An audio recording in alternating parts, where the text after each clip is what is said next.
Right, yeah, so it's recording now. Hello and welcome, everyone. Thank you for joining us today for the Hate Crime Research Seminar. My name is Irene Zempi. My pronouns are she, her, and I am the lead of the Hate Crime Research Group.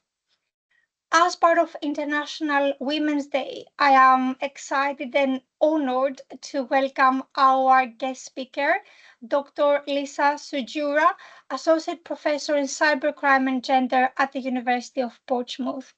Lisa is an internationally recognized expert in online gender-based violence and technology-facilitated sexual violence.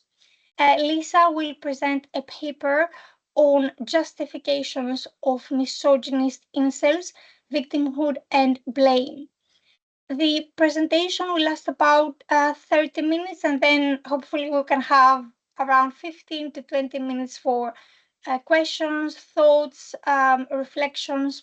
And the presentation is also being recorded, but up to the end of the completion of the talk, then we will have time for questions that part will not be recorded. After the session, I will be sharing the recording on the BSc Hate Crime Network YouTube channel. I will now hand over to Lisa. Thank you, Irene, and thank you again for inviting me to speak today. I'm delighted to be here, and also thank you to everyone who's attending. So as Irene mentioned, it's International Women's Day this Saturday, so I just want to say how I stand in solidarity with all women, and I'm thinking of everybody who has suffered any forms of gender-based violence. So I've been researching incels and the broader manosphere since 2017. And this started with analysis of the Reddit incels thread as part of a broader project looking at the language of cybersexism. And then I basically never stopped researching incels from there. I then went on to undertake a constructivist ethnographic study from 2018 to 2021, involving non-participant observation and immersion into incel and manosphere spaces. It involved thematic analysis of publicly available incel discussions, videos, memes, and comments on social media platforms. I also conducted 10 interviews with self-identified former as well as current incels in order to understand the influence and philosophy of incels from a criminological, feminist, gendered perspective.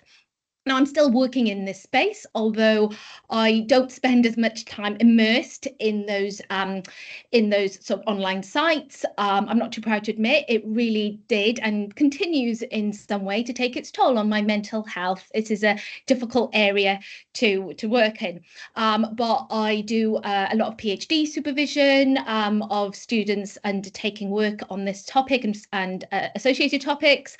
I'm the fellow and the chair of the board of directors for the Institute for Research on Male Supremacism based in the States. I'm an advisor to Ofcom on the online VOG policy for the Online Safety Act as well. So in this talk today, I'm going to focus on some of the key findings from the earlier research, which was published in my book, The Incel Rebellion, and other publications. But I'm also going to provide some of my reflections as I've continued to work in this field. And these mainly involve some of my increasing frustrations and concerns about the divisions within the scholarly landscape, some of the problematic research approaches towards incel violence and the failure to recognise male supremacism as the core driver, and often some of the problems about how groups can be viewed in isolation from structural forms of societal misogyny, which ends up denying the connection with violence against women and reinforcing the problem. So I'd like to note that some of the content referred to in this talk could be upsetting. I've chosen not to sanitize content so that the seriousness of what is readily available online and what was told to me directly through my interviews is provided to you, and it shows what the misogynist incel movement constitutes. However, I'm also aware of platforming harmful ideas and disseminating abuses. These are challenging topics to research, and these are difficult issues to speak about and difficult issues to listen to. So just please all take care of yourselves. So it was Laura Bates's book in 2020 that brought more mainstream attention to incels and the manosphere. And following this, there's been an expansion of academic, media, policy and public interest in incels, especially here in the UK, following the Plymouth attack in 2021. Now, 5 years later, we are talking more about male violence against women and girls, and it's been declared a national emergency by the National Police Chiefs Council, and tackling how women and girls are disproportionately subjected to online abuse has been included within the Online Safety Act as a strategic priority for the regulator Ofcom to address. But there still seems to be a reluctance to name and recognise misogynistic extremism and the male supremacist ideology that is underpinning it, certainly by governments and scholars. Now, the quotation from myself, which is on the slide, were the final words of my book. I wanted to try and strike that balance and recognise the need to address the problem of incels, both at a societal level and an individual level. The risk of harm is not just affecting women and wider society, but also internally within incel communities, where depression, anxiety and suicide ideation are rampant. However, the fact that there are these vulnerabilities within incels does not counteract or justify the profuse misogyny that is enacted by them, nor does it warrant sympathy towards those who are indulging in narcissistic fantasies.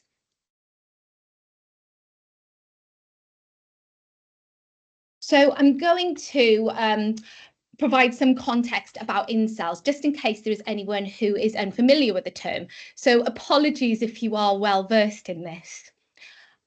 So incel is a portmanteau of the words involuntary and celibate. Those who adopt the name view themselves as unsuccessful in obtaining sex and romantic relationships with those they desire. The etymology of the term can be traced to a queer female student, Alana Boltwood, in 1993, who, in seeking support from like-minded others, on her website, described incel as anybody of any gender who was lonely, had never had sex, or who hadn't had a relationship in a long time. Now, despite that community not necessarily being free from any negativity, forum participants provided advice for persons of any gender, and moderators banned people who expressed violent or hateful content. Now, some of these men, and it ordinarily was men in these circumstances, were banned, and then they went on to form their own forums where hate speech and expressions of violence were permissible. These separate communities, which now dominate the incelosphere, purposefully exclude women. They assert that all women have access to and control incel men's access to sex, and thus cannot identify as incels. So what we have is an ideology of male supremacist entitlement to women, and the dehumanization of women coalesces in these spaces. The term incel has foremost been appropriated by men and come to represent a subculture that is crystallized in its hatred of women. And when I refer to male supremacism, I draw on the definition from Emily Carrion, Alex DeBranco and Chelsea Ebbin, and they refer to male supremacism as the cultural, political, economic and social system in which cisgender men disproportionately control status, power and resources, and women, trans men and non-binary people are subordinated. So what happens is that there are problems when researchers are describing this population that they're studying. So when researchers refer to incel violence, they are more accurately studying the misogynistic incel men's movement rather than all incels per se, as there are still some who align with the original gender inclusive ethos of the term and involve women, non-gender binary individuals and men who support women and feminism. We also know that misogynistic incels continue to blame women whom they believe are naturally inferior to men, and so they blame women for withholding sex from them, which is seen as a rightful thing for men to have. And so when researchers simply use the term incels to describe misogynist incels, they overlook both the historical and current exclusion of women from these online spaces and the male supremacism that defines them. They reinforce the misogynist incel men's perspective that they are the only ones who truly suffer from loneliness. Now, Carrion, DeBranco and Kelly propose that researchers conceptualize gender as a social structure shaped by the intersection of race, sexuality and other axes of power. Gender intersects with other axes of oppression, which bolster one another. So incel ideology and violence emerges from a male supremacist culture and structure that reproduces cisgender men's disproportionate status, power, and resources.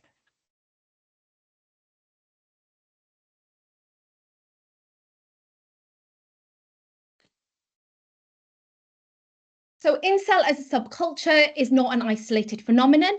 It is part of a larger backlash against feminism that is propelled by the manosphere. The manosphere consists of groups of men all connected by the belief that feminine values have corrupted society, and men need to retaliate against this misandrist culture to preserve their very survival. In the manosphere, the red pill and blue pill analogy that is popularized by The Matrix is used to what Debbie Ging describes as awaken men to feminism's misandry and brainwashing. Someone who is blue-pilled blindly believes the delusions of the world. Whatever society tells him to do, believes that women are capable of being equal to men, that feminism is a good concept, that women like nice gentlemen, and treating women with respect will make men attractive. So in reality, the term blue-pilled is basically used as an insult to anybody who disagrees with them. However, taking the red pill means that the person has rejected society's ideals, they've realized the truth and woken up and realized that feminism is a disastrous concept, that nice men are not preferred by women, and that old trope that women like bad guys instead. Now, misogynistic incels have created a third pill, that of the black pill, which once metaphorically consumed, shows the uncontested nature of reality, that the world is ordered against low-status men in favour of women and alpha males. It is impossible to evade what they view as systemic oppression against ugly men. Genetically inferior men have and are and always will be socially disadvantaged, whilst women are biologically equipped to desire conventionally attractive and rich male partners. So essentially, the black pill cements the realization of being an incel, and at its core, it is a misogynistic ideology. But what it really is comprised of is just commonly held beliefs in the incel community, but also kind of crosses over with the manosphere and just general misogyny in society as well. So there's these sort of tropes, philosophies that they kind of draw on to quote unquote quote evidence that that this is real. So they refer to things like hypergamy, which comes from the Indian caste system, you know, the dating or marrying up, the belief that women will only mate with high status males, you know, the alpha males, which incels refer to as chads, the just be white or sexual racism theory, that women will primarily choose white men to be their sexual or romantic partners. You can see the intersection of racism within misogynistic incel communities as well. The sort of manipulation of the Pareto principle, the 80-20 rule of dating, which they refer to, that 80% of women desire and compete for the top 20% of men. And then conversely, the bottom 80% of men are competing for the bottom 20% of women. Also lookism, improving your appearance to increase the chance of sexual success, and the halo effect, that men who look good are perceived better than men who don't. Now, black-pilled incels seek evidence to support their claims. They want to seem intellectually superior and show that these are in fact valid and factual. They rely on pseudoscience and uncritical interpretations of evolutionary biology and psychology studies, as well as studies and surveys from dating sites. Feminism is the scourge of all men's, but especially incels' problems, and obstacles due to things like genetics, like physical attractiveness, obviously as perceived by incels themselves, cannot be overcome. So essentially, the black pill is constructed from statistics that are used to validate incel perspectives, and images and memes are used to describe and visualize incel thoughts and feelings, which are just generally bleak and denigrating women, for, in incels' terms, being egocentric, cruel, and shallow. And so in becoming black-pilled, misogynistic incels are embracing fatalism. They're the Zeta males. They'll never attract women, especially the women they want, which is an important point. And so reject women and societal values regarding relationships and equality. And this often manifests as resentment and hatred. And although the incitement of hatred is not explicitly part of the black pill philosophy, it's not explicitly stated, but what is the deprecation of women, and the resentment against gender equality, strides, and any form of progressiveness, all of that is happening nonetheless. So even though violence isn't necessarily explicitly sanctioned by the black pill ideology, it is presenting mixed messages about men needing to retaliate against women and the society that has supposedly privileged them, along with the misogynistic activity online involving posts celebrating the actions of mass murderers that have been associated with incels, and just generally men who have been violent towards women and they've been in the media. All of these perpetrators are celebrated in incel sites, and whether or not it's made in satire, because that is often the kind of defense of these materials, it is undeniably attractive to those with a predisposition to violence. And you can see how it is, of course, normalizing these sorts of behaviors, particularly in the wider context of violence against women and girls. So my research found that explanations and justifications for incels' hatred of women were structured around three key interrelated themes involving male victimhood and blame upon women. So misandry as an equivalence, or even a way to completely discount misogyny. So it's about men adopting the victim status. And then lastly, rejection. And this was framed around sex and intimacy and their expectations and even their entitlement to these things. And also women as naturally inferior or corrupt. And all of that is epitomized within the incel black pill ideology. So with incels, their critique is systemic. It extends to the basic structure of Western society itself, which is sadly ironic, as they fail to acknowledge how they are contributing to reinforcing the patriarchal structures that are damaging to everybody, irrespective of gender. Now, incels claim there would not be incels if women were not provided the freedom to choose who to have sex with. So this is a war against women's autonomy over their own bodies.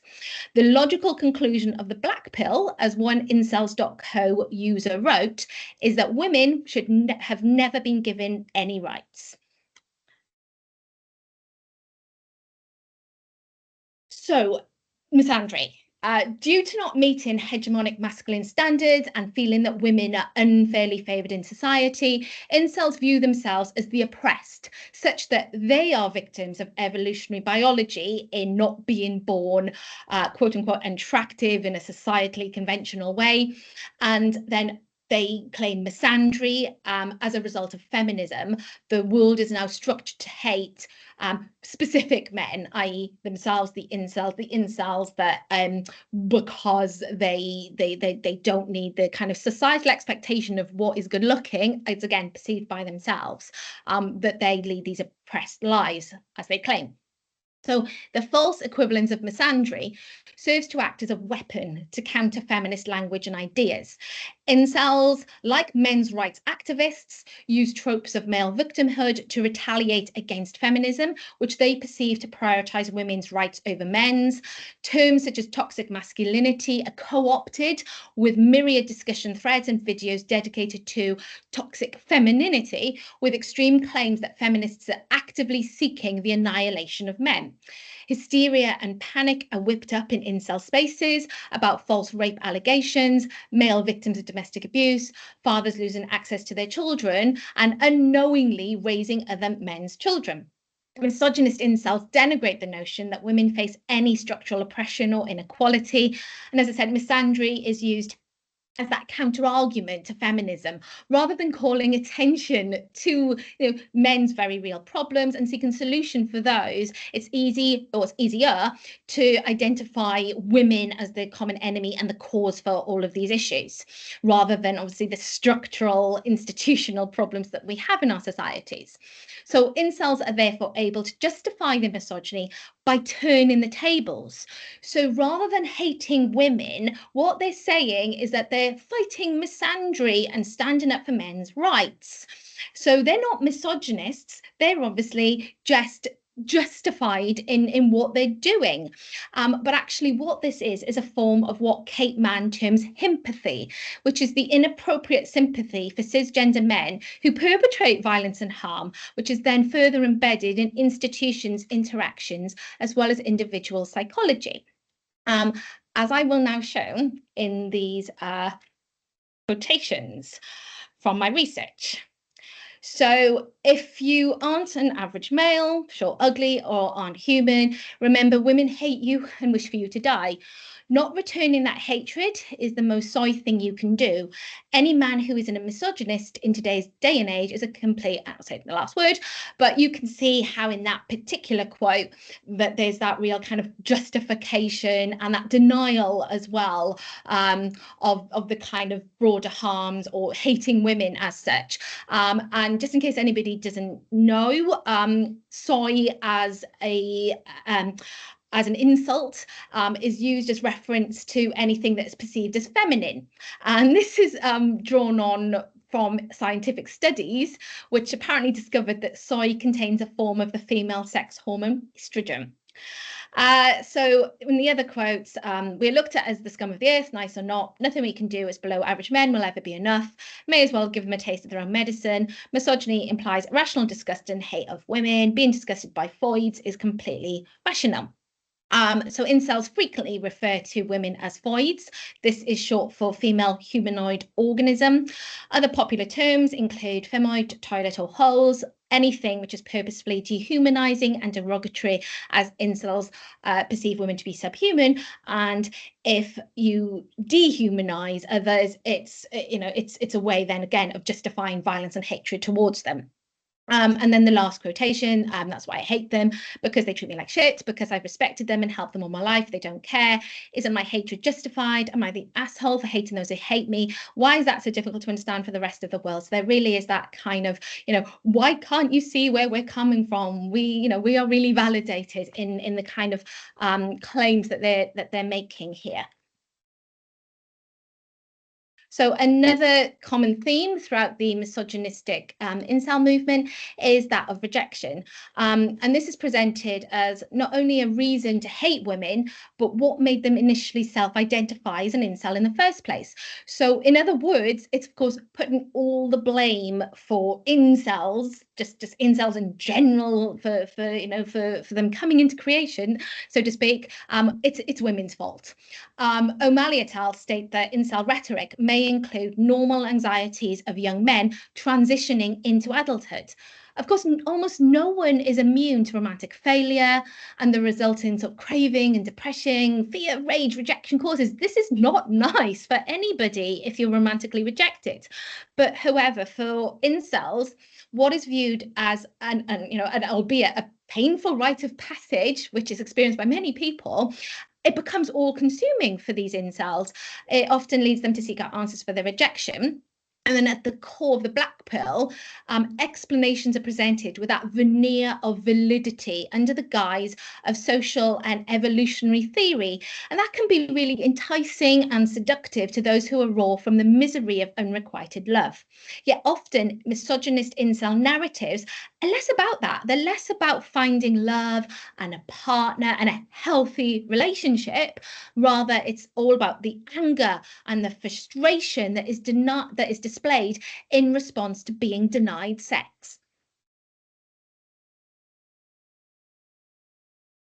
So here's another example of a quotation. So I didn't start being hateful with them. Why would I? I don't give a shit how fights behave or who they fuck as long as they give me love too. But they won't. If I could find a girlfriend just by treating her nicely, do you think I would hate them? If women gave me sex the same as they give it to Chad, do you think I'd hate them? But they won't. That's why I hate them with a passion. I rejoice every time a fight gets killed by her child boyfriend. I laugh every time one of them gets raped for being a whore. They rejected me just because I'm ugly. They deserve it. So you can see this is not about, say, that trying to like find a partner. This is obviously just that real kind of resentment, turning into deep violent hatred, which is being expressed here. So strengthening the perspective that misandry is pervasive in contemporary society and underpinning the reasons behind sexual rejection is the incel belief that women are inherently abhorrent. On the one hand, women are viewed as pitiful subordinates. They're less than men, they're less intelligent, weaker, less capable of empathy or rational thought. They're hypocritical liars. They fabricate sexual violence. And the women's only purpose is reproduction and sex, as per the quote in the top right-hand corner. Whilst on the other hand, women are deemed to have power through being manipulative, deceptive, and evil, hence the ability to oppress men by withholding sex, exploiting what misogynistic incels perceive to be their sexual market value advantage. Experiences with women have supposedly led misogynist incels to generalize all women and categorize them according to the black pill ideology. So the black pill is validating the notion that women are naturally predetermined to be paradoxically both inferior and noxious to men, and is core to how incels are justifying misogyny. Women are stripped of their human attributes and demonized as the evil other. They're transformed into the monstrous feminine, the instinctive enemy of incels, therefore permitting aggression and hatred toward them. So I said that I wanted to talk a little bit about the kind of scholarly landscape and some of my concerns about what is currently happening. So whilst mostly feminist scholars in gender studies, media, communications and criminology have long taken interest in both the communities and the violence that emanates from misogyny online, male supremacist movements and the related manosphere, what we've seen is that the kind of recent high-profile mass attacks has kind of piqued the interest then of a wider array of scholars, maybe from security and terrorism, sort of more subjects like that. But interestingly, even though explicitly feminist structural research on misogynist incels predates the recent surge of literature, many researchers are failing to engage with it. And to me, I'm just seeing how this is that kind of trope that the age-old problems of women not being welcomed in male spaces. And we see this online as well as offline. As research expands, a securitization and medicalization dichotomy is emerging. So incels are being framed through either terrorism or mental health lenses respectively. So both endeavours produce problematic erasure of the underlying wider structural societal misogyny and anti-feminism that is involved in incel identity, either when exceptionalising the community as a terroristic threat or linking mental health to violent extremism through problematic psychometric survey tools. And what's happening is it has the potential to depoliticize the misogynist and male supremacist structures that are underlying incel radicalization and violence. And in particular, some studies about incels uncritically accept incels' narratives of victimhood and grievances, going so far as to sometimes give a direct platform to misogynist incels. I'm not going to name names, but there has been papers where incels, particularly those that have run some of the largest misogynistic incel forums, have been co-authors on academic papers without any kind of questioning of the positionality or just some of the issues involved with that. A more recent turn in this research draws largely from survey data with self-identified incels. However, some of this research has been less critical, and findings stand in stark contrast to the findings from numerous works from critical feminists. And so I would just say, given the inherently interdisciplinary nature of this topic, because it is, I think we need to look at it from different subject angles. There is a need for future research on incel extremism and misogynistic extremism as well, to involve that greater integration of different disciplinary and novel theoretical perspectives, but which at the core recognises the misogynist incel movement as a manifestation of structural as well as cultural male supremacism. So I'm going to address the elephant in the room, which is the misogyny problem. So in misogynist incel spaces, inceldom is more than just a claimed status or seen as a temporary life circumstance. It is tied, as I've said through all of this talk already, to that male supremacist ideology. And it's claiming that wounded male victimhood, and as I've shown with my data and my research, how that is used to justify misogyny and violence, as misogynistic incels are blaming women essentially for not having sex with them. However, However, some studies have instead taken these victimhood claims at face value and do not analyse misogyny as part of the ideology, nor on a systematic level, which stands in stark contrast, as I've said previously. There's no questioning or engagement with the idea that misogynistic men might not see themselves as misogynistic or might not want to be called misogynistic. And for example, some researchers mistakenly define misogynist incels as an identity group, unfairly targeted for being an ascribed rather than a chosen identity. So in March 2021, on a panel on misogynistic incels, Michael Kin of the Organisation for the Prevention of Violence claimed that incel community is not a violent extremist group. People are joining it by choice, and because by and large their identity as incels is forced upon them. So that statement validates misogynistic incels' claims that women are indeed responsible for the suffering because they withhold access to sex. It also reinforces the male entitlement that produces the misogynist incel movement in the first place, by reinforcing that they were born incels, for example. It is a choice. They have chosen to identify as incel. So instead of studying misogynistic incels as an identity, really what researchers should be doing is studying them as a movement. And within some studies, misogynist and interpersonal violence is often neglected from the scope of terrorist or political violence. Now, misogynistic behaviour is about punishing women who act in ways that subvert gender expectations and violate patriarchal norms. And inevitably, misogyny involves violence. It manifests in various forms, from the ostracising and silencing of women to physical intimidation, sexual harassment, rape, and fatal violence. Studies that employ the narrow and inadequate conceptions of violence, focusing on the spectacular, the physical mass attacks, overlook the broader continuum of sexual violence and misogyny that is routinely experienced and anticipated by women.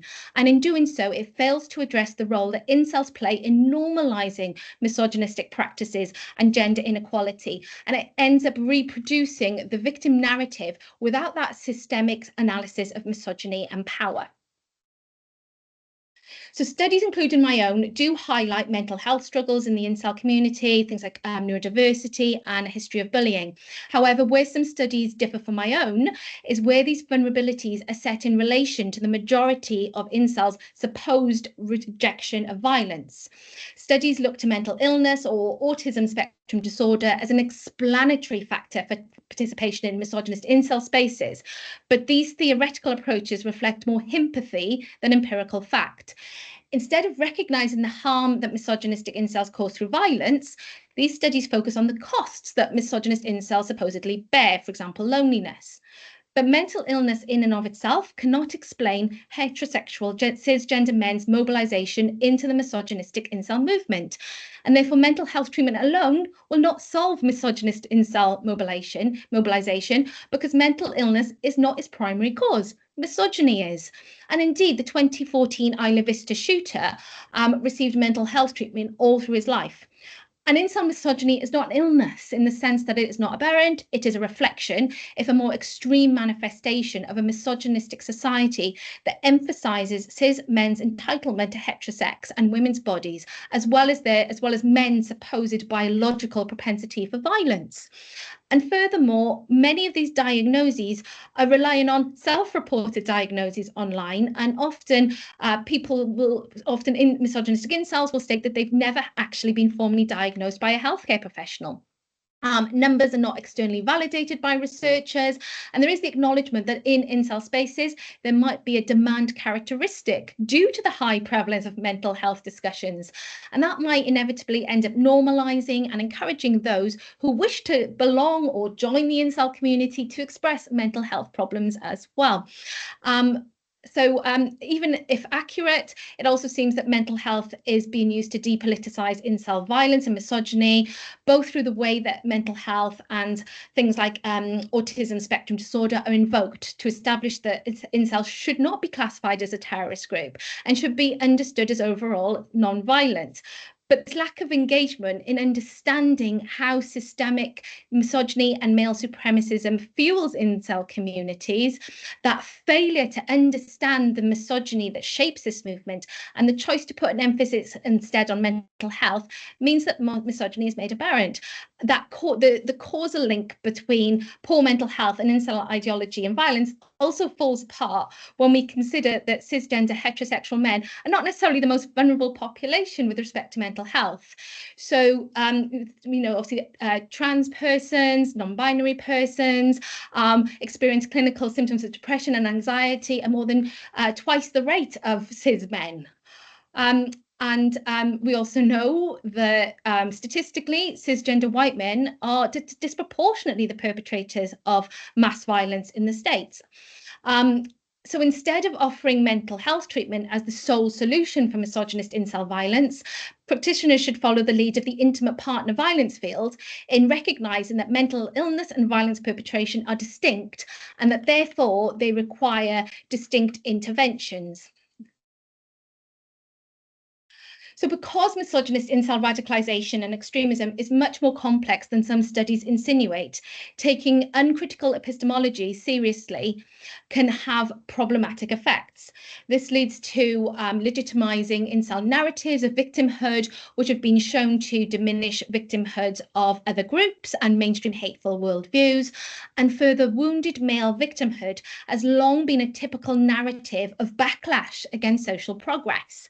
Also, by avoiding engagement with violent practices that have been shown to be part of incel spaces, it overlooks broader harms and perpetuates unequal violent structures. So, for example, the association with interpersonal and partner violence, and also the other forms of violence that incels are engaging with online, such as networked harassment, doxing, image-based abuse, and where's this going to go with the way the technology is developing, and AI and deep fake technology as well. What's happening now because of this is that voices and experiences of victims and those harmed by incel violence are being ignored. By drawing on limited understanding of radicalization and avoiding systemic perspectives on power structures of male supremacism as well as white supremacism, it overlooks the mainstreaming of the more subtle effects undermining institutional democratic structures and the related protection mechanisms for women and marginalized groups. So to deal with decidedly anti-feminist and misogynistic groups, what is required is greater feminist awareness about how misogyny and male supremacy are not individual characteristics of some men who sometimes turn violent, but rather a systemic underpinning of most societies, which easily interlinks with other systems of oppression. Okay, I'm conscious of time, so I'm going to wrap up now as quickly as I can. So in embodying the black pill and becoming an incel, there is a conscientious rejection of women and sexual and romantic relationships with women, which then ironically causes bitterness and resentment, as these are the things that obviously incels are craving. The black pill doesn't improve individuals' lives. It is not a replacement for the sex and intimacy that is desired. Rather, what a kind of reason why they do metaphorically swallow the black pill is that it enables them to feel superior in having this supposedly exclusive knowledge, which seemingly offers respite from solitude. But actually, it's increasing their loneliness and self-loathing. The poignant complexity and irony of the manosphere is that there are well-meaning groups away from the manosphere that tackle genuine problems affecting men, not just groups deliberately and systematically using these issues to promote physical and sexual violence against women. However, incels who attract and appear to be comprised of many vulnerable men who are not providing or receiving essential support. Rather, when they are ensconced in these communities, they are met with vitriol, revulsion, and ridicule, with suicide actively encouraged. The misogyny prevalent within incels should expose the harsh reality that misogyny and male supremacism continue to be pervasive within our societies. The nostalgia that is yearned for by incels, expressed through the black pill's desire to return to a sort of golden age, involves repealing hard-fought feminist gains and propagating political violence against women.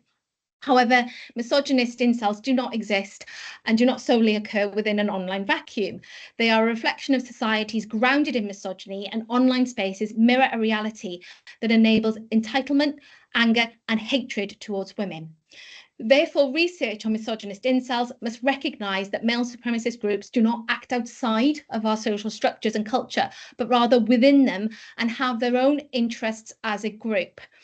Male supremacist groups are also reflecting and contributing to white supremacist, anti-Semitic, xenophobic, and anti-trans ideologies that are likewise systemic and common in the larger culture. Work that therefore presents men's engagement in supremacist violence as isolated, radical, or abnormal obscures the linkages between it and other systems of oppression, as well as the gendered nature of violence more generally. So in contrast, exposing the connections between misogynist incel violence, mainstream misogyny, and anti-feminism and other systems of oppression allows researchers to identify the structural and cultural roots of such violence. I would also say that methodologically, researchers who are studying misogynistic incels have the responsibility to approach their work reflexively, particularly when they share characteristics with the individuals they study. We know that knowledge produced by the dominant class is limited in its ability to recognise and interrogate power structures. And those on the margins are better positioned to interrogate social relations because they have experiential knowledge of structural disadvantage and often see privilege where members of the dominant class might not.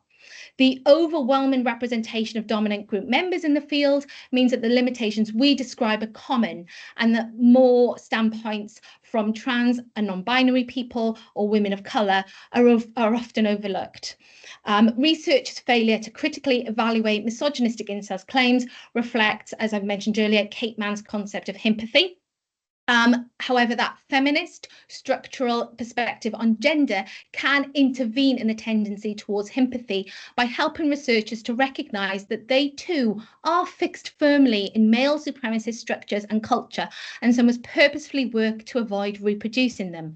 Intentionally drawing on feminist perspectives like feminist standpoint theory that encourages researchers to recognise how their positionality shapes their research can prevent this problem. And I'd just like to end on this final point, that we as researchers have a responsibility to recognise systemic oppressions that are central to our work. We need to name them, and we need to try to dismantle them in our research, or else we risk contributing to the problem ourselves.